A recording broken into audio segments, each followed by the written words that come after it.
We've been talking about Sony and the PlayStation 5 and PlayStation 6 and the debacle that's going on over there on the channel a lot lately, but I don't want to forget about Player 2, or Player 1 for a lot of you, Xbox.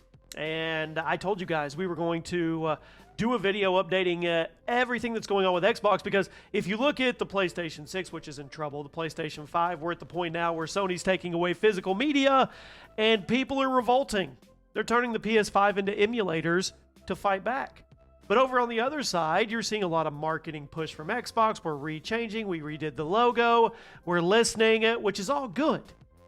But there's a lot going on over there that's not good. Xbox has not been in a solid place since I would say the Xbox 360 generation. They've had successful games. They've done a lot of good work as a publisher. Heck, I'm not even trying to say the last couple Xbox generations were unsuccessful, because they were profitable, just not as profitable as the Xbox used to be. That's what's prompting Microsoft and Xbox, well, to make some pretty huge changes over the last few weeks, to the point that the Xbox of 2027 is probably going to look entirely different from the Xbox for the last 10 or 15 years. Welcome to the channel, everybody. Jimmy, your Chaos. I read every single comment on every single video, and today I'm going to paint a picture, a dark, a bleak, a dire picture for Xbox. I mean, it's for consoles. Let's be real. PC's sitting over there doing its thing, and Sony and Microsoft, I don't know. I don't know if we're going to be looking at gaming consoles in 5 years like we have for the last 15 or 20 or 25, to be honest with you. Now, one of the biggest pieces of news for the last few weeks has been the massive downsizing at Bethesda Game Studios. That is the team, if you're not up to date, that is responsible for juggernauts: Elder Scrolls, Fallout, Starfield. According to the Xbox CEO statement a couple weeks ago, the prices of developing games at Xbox has gotten far too bloated, with way too many layers of decision making, and some intense downsizing needed to be done, which apparently resulted in an estimated 440 people being let go from Bethesda Game Studios, the main team, and ZeniMax, the Elder Scrolls Online division.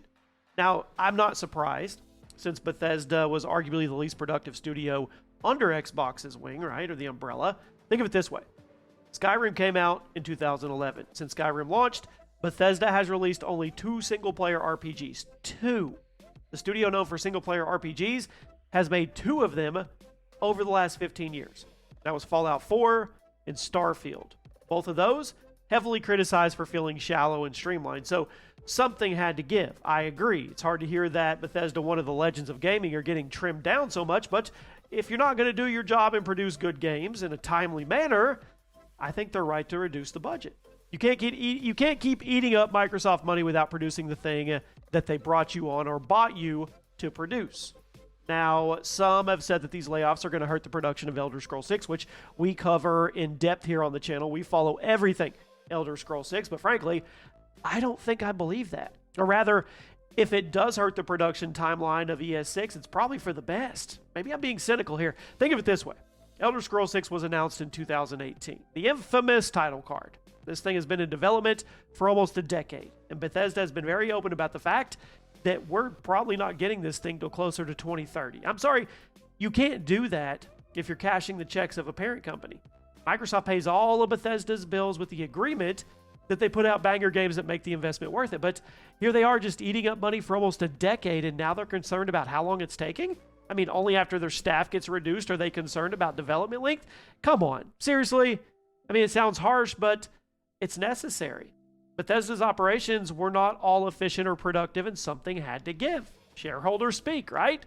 Public companies, this is how it works. If we have to wait longer to get Elder Scrolls 6, but the payoff is we get a more streamlined production cycle and a more determined and driven team behind the wheel of the future, I think that's worth it. I do. I guess what I'm trying to say here is, with how long we've already waited for ES6, I don't think people are going to be too upset waiting a bit longer if it means the wait for future Bethesda games gets shorter because the bloat is cut down. And the games come out and they're better. So Xbox has committed to reducing the overall workforce. They said by about 20% due to unsustainably high budgets and corporate bloat. So I'm sure we haven't seen the last of these layoffs. This is probably just round one, and I'm sure there's going to be a couple more studios that either go independent or they just get sold off. They're going to trim off the fat. And this is all meant to serve the streamlining of Xbox as a publisher. They're trimming all that fat so they can get first-party games out quicker and they can reduce the amount of corporate meddling that's been going on. So this ties in their new strategy of bringing back console exclusive games. They want people to associate console exclusive bangers with the Xbox, but they also need to make sure console exclusive bangers are actually coming out in a timely manner so they can bang, right? And then they're trimming the fat. They say no more bloat, no more 12 layers of decision making during game development, and no more overbloated budgets creating impossible profit margins. They're going to bring things back to the way they were in the Xbox 360 era, and so far, I like what I'm seeing. I do. It's always hard to see people lose their jobs, especially on a large scale. But what Xbox was doing simply wasn't working. Something had to be done. Something had to give. Somebody needed to be the ruthless leader that made the tough decisions. And I think that's what the new CEO is doing. I know it's ugly right now, but I think it's ultimately for the best because games will come out quicker. Budgets should be lowered, which presumably means the price on consumer, you and me, goes down. And creative developers will no longer have to go through a dozen layers of red tape and management to get their ideas up and running during production or go through people that don't even know anything about gaming. So I'm on board with that. Now let's switch over to ID Software, the Doom staff, the developers of Doom. This one's a bit more controversial because when it comes to first-party developers, ID Software was actually, I think they were efficient. The rebooted Doom trilogy, huge success. All 3 games came out in a timeline manner. You had Doom in 2016, Eternal in 2020, and The Dark Ages in 2025. So you were waiting 4 to 5 years between each game, which is pretty standard by today's AAA gaming timelines. That's not also mentioning the mountains of DLC content that they released for Eternal and Dark Ages. So it's not like Doom fans were waiting around with nothing to eat, right? I mean, they weren't waiting 15 years for 2 games. They got 3 games in 15 years and a ton of content. And these 3 games were really good. But it was recently announced that ID Software lost over 100 employees in those layoffs, which is particularly insane to me because ID Software wasn't a very big studio to begin with. And according to the reports, Software had somewhere between 200 and 300 employees before the layoffs, meaning their headcount is likely now down in the double digits. That's an insane level of cutting. But I guess we could throw a silver lining here. I want to point out it has been confirmed that the current size of ID Software is now the size the company was when they made Doom 2016. So it's been suggested that Microsoft did this deliberately. I mean, Doom 2016 was a success. ID Software expanded like crazy, which studios do when they're successful. So I guess Microsoft didn't feel those expansions were necessary because now they're back down to the core team size of 2016 level. So we'll see. We'll see. Time will tell if this is good, if streamlining a creative team is going to result in another masterpiece like Doom. But I'll say out of all the Xbox layoffs, I think this one probably puzzles me the most.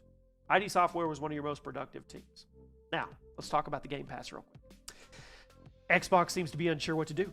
They acknowledge it was too expensive for the average player. They dropped the price. That also came at the cost of reducing the day one first-party games. Call of Duty is no longer launching on Game Pass, and if you want all the first-party games on day one, guess what? You have to get the highest tier of Game Pass. So I can see this changing as time goes on and game budgets go down, but whether or not the Game Pass is actually a winning strategy, I don't know.